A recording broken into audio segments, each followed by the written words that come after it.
சூனப்பிரியன் தளத்துக்கு உங்களை வரவேற்கிறேன். இப்போ ரீசெண்டாக நம்ம வடநாட்டு சூப்பர் ஸ்டார் துருவ் ரத்தி அவரும் கரண் தாப்பரும் பேசின அந்த பேட்டியை நம்ம எல்லாம் பார்த்துருப்போம். மிக சூப்பரான டாப்பிக்கு.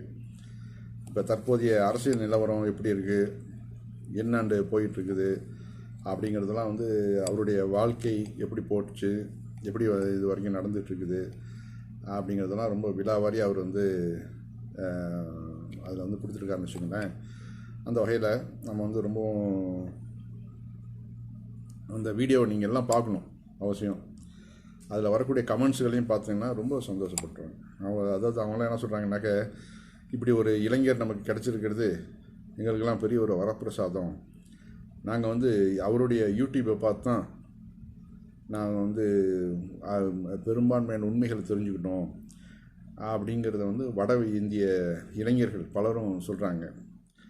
அந்த வகையில் அவரை பற்றி கரண் தாப்பர் கேட்குறார், இந்த மாதிரி உங்களுக்கு நிறைய அழுத்தங்கள்லாம் வந்திருக்குமே, நிறையா ப்ரெஷர்கள்லாம் வந்திருக்குமே, எப்படி நீங்கள் அதை சமாளிக்கிறீங்க அப்படிங்கிறப்போ, கண்டிப்பாக எனக்கும் பல பிரச்சனைகள் வந்திருக்குது, உயிருக்கு அச்சுறுத்தலாம் இருக்குது. இருந்தாலும் நம்ம நாட்டை காப்பாற்றணும், நம்ம நாட்டோட எதிர்காலம் சிறப்பாக அமையணும் அப்படிங்கிற அந்த கவலையில் தான் நான் இதெல்லாம் பண்ணுறேன், வேறு வழி இல்லை அப்படின்னு சொல்லிட்டு சொல்கிறாரு. ரெண்டாவது,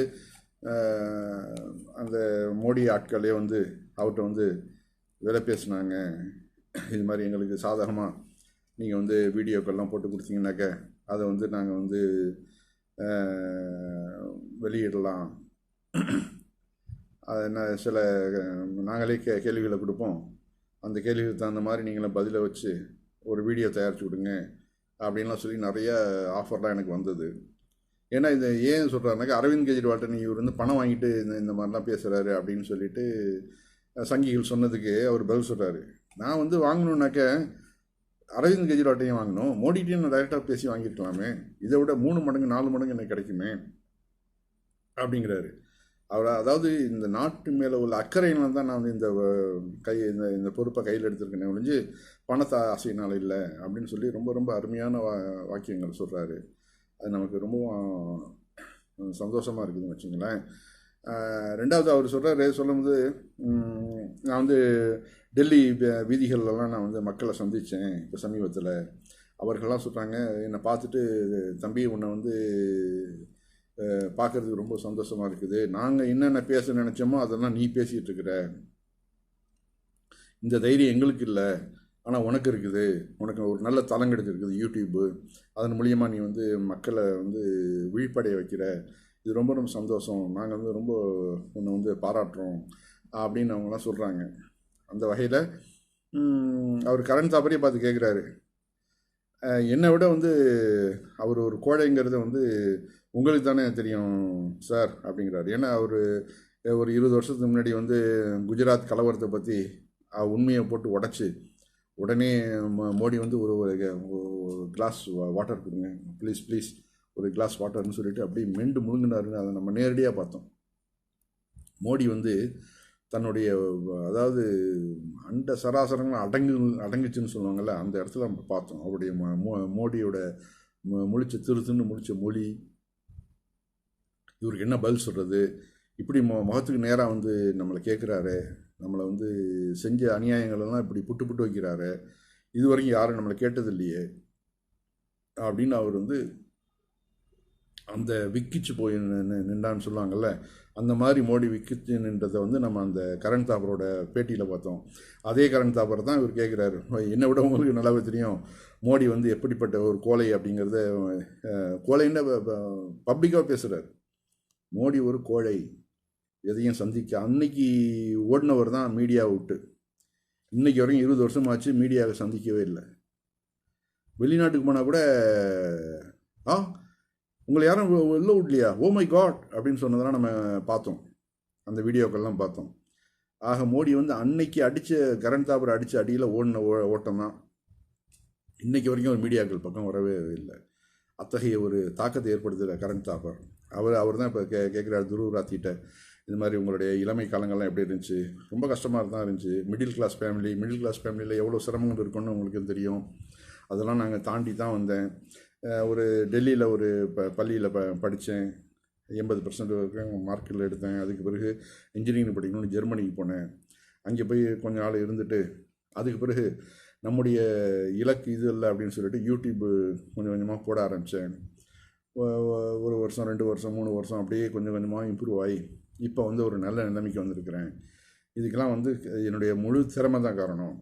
இதே மாதிரி மற்றவங்களும் ட்ரை பண்ணால் தாராளமாக வரலாம் அப்படிங்கிறார். மற்றவர்களுக்கும் ஒரு எடுத்துக்காட்டாக இருக்கிறாரு இந்த மனிதர். ஒரு இளைஞர். இவர் வந்து வட மாநிலங்களில் இப்போ ரொம்ப ஃபேமஸ். இவருடைய வீடியோ ஒன்று வருதுனாக்க அப்படியே மில்லியன் கணக்கில் போகுது. ஏற்கனவே நம்ம பார்த்துருக்குறோம். இப்போ சமீபத்திலே பார்க்குறோம். கெஜ்ரிவால் கைது சம்மந்தமாக பார்த்தோம். இனி வரக்கூடிய வீடியோக்கள்லாம் இருக்குது. எலெக்ஷன் நெருங்க இன்னும் பல வீடியோக்கள் போட போகிறாரு. அதெல்லாம் நம்ம பார்க்கத்தான் போகிறோம் கண்டிப்பாக. இப்போ ஆனால் வந்து அதான் அவர் சொல்கிறாரு, 2014 2024 10 வருஷத்தில் கிட்டத்தட்ட 40 ஜேர்னலிஸ்டுகள் கொல்லப்பட்டிருக்கிறாங்க. எல்லாம் பக்கா பிளானிங். யாருக்கு எதிர்த்தவங்க? பிஜேபி எதிர்த்தவங்க. பிஜேபி எதிர்த்த 40 ஜேர்னலிஸ்டுகள் கொல்லப்பட்டிருக்கு. கல்புர்கிலாம் நம்மளாம் படிச்சிருக்கிறோம். கர்நாடகாவெலாம் கொல்லப்பட்டது. அது மாதிரி 40க்கும் மேற்பட்ட ஜேர்னலிஸ்ட் கொல்லப்பட்டிருக்கிறாங்க. ஆயிரக்கணக்கான ஜேர்னலிஸ்டில் அரெஸ்ட் பண்ணப்பட்டிருக்கிறாங்க. பொதுமக்கள் எதிர்ப்பு குரல் கொடுத்தாக்கவே வந்து அவர்கள் வீடுகள் புல்டோசர் கொண்டு இடிக்கப்படுது. அவர்கள் மேல் கேஸ் போடப்படுது, வழக்குகள் போடப்படுது, அலைக்கழிக்கப்படுகிறார்கள், அரெஸ்ட் பண்ணி உள்ளே கொண்டு போய் வைக்கிறாங்க. இப்படி தினம் கொடுமைகள் அதாவது வந்துக்கிட்டே இருக்குது. இதுக்கு முடிவு என்ன கேட்குறார். இதற்கெல்லாம் முடிவு என்ன? மக்கள் கொடுக்குற அந்த எலெக்ஷன் தான். எலெக்ஷனில் அந்த மக்கள் எப்படி வாக்களிக்கிறாங்கள அதை வந்து அதில் தான் வந்து நான் அவருடைய வேகத்தை காமிக்கணும். அந்த வாக்களிக்கிறதுல மயங்கிடாமல் இவர்கள் கொடுக்கக்கூடிய ஊழல் பணத்தை வாங்கிக்கிட்டு அவர்களுக்கு ஆதரவாக நின்றாமல் அவர்களுக்கு எதிராக நிற்கணும். அதுதான் அவர் விரும்புகிறார். அதுதான் நாமளும் விரும்புகிறோம். இந்த மக்கள் இந்த முறையாவது மோடியை வந்து வெளியாக்கணும். அதாவது ஜெர்மனியில் கூட ஆராய்ச்சி பண்ணியே சொல்லியிருக்காங்க. இப்போ வந்து நீங்கள் வந்து அதாவது சர்வாதிகாரத்தை நோக்கி போகிறதுக்கு இன்னும் கொஞ்சம் தான் இருக்குது. உங்களுக்கு இன்னும் கொஞ்ச நாள் சர்வாதிகாரத்தை நோக்கி ஓடிடும். அந்த நிலைமையில் தான் இந்தியா இருக்குது. சர்வாதிகாரத்துக்கு போயிடுச்சுன்னா அதுக்கு பிறகு நம்ம வந்து வேறு வழியே இல்லை இந்த நாடை காப்பாற்றுறதுக்கு. அதுதான் நம்ம ரொம்ப முக்கியம். ரொம்ப அவசியமான ஒரு செய்தியை இந்த யூடியூபர் கொடுத்துட்ருக்கிறாரு, துருவ் ரத்தி. அதை வந்து கரண் தாப்பரும் எடுத்து பேட்டியாக கூட கொடுத்துருக்கிறார். அந்த பேட்டியை எல்லோரும் பாருங்கள். அது கீழே அவருடைய கமெண்ட்ஸ்லையும் படித்து பாருங்கள். ரொம்ப சூப்பராக இருக்குது.